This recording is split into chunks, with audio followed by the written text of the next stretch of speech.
On innove parce qu'on est beaucoup, on est plusieurs. Au sein d'Éclat, nous sommes plus de 60 élus autour d'une table.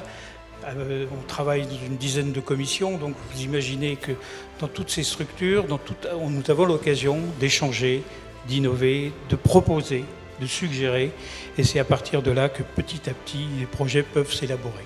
C'est un projet de territoire d'Éclat qui est organisé, structuré autour de la notion de transition écologique et énergétique. Et on s'aperçoit que nous faisons des efforts, nous faisons des investissements sur le thème de la transition, mais à travers un certain nombre d'actions, que ce soit le relamping, je cherche le changement des ampoules d'un stade, à une politique en faveur de l'habitat, ou en passant par le développement des voies douces, des pistes cyclables en particulier.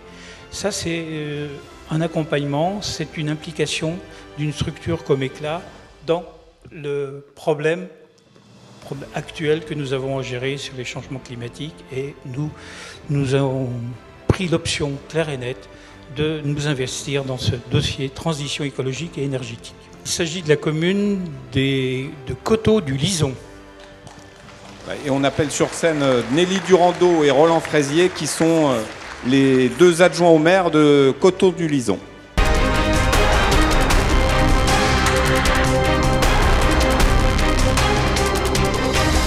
Le cabinet s'appelle L'Équilibre. Pourquoi ce nom?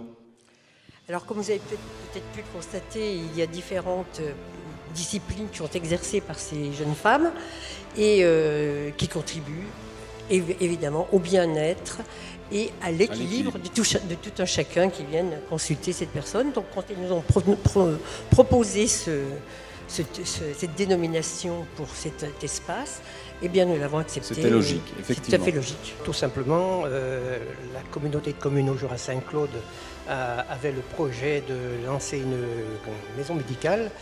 Cette maison médicale a vu le jour et donc a laissé les locaux qu'occupaient les médecins, ces locaux sont restés libres. Donc l'objectif, c'était de retrouver du monde pour, disons, ne pas laisser ces locaux vides. Et l'opportunité s'est présentée par la demande de certaines personnes qui ont été citées. Ça nous a donné donc l'initiative de faire des travaux immédiatement. On a redonné un coup de jeune à ces locaux, et puis les personnes ont emménagé et aujourd'hui tout se passe bien. Voilà les Coteaux-du-Lison qui ont su innover. On vous laisse recevoir votre trophée et poser pour la petite photo souvenir, s'il vous plaît. Voilà. Merci, messieurs, dames. Merci.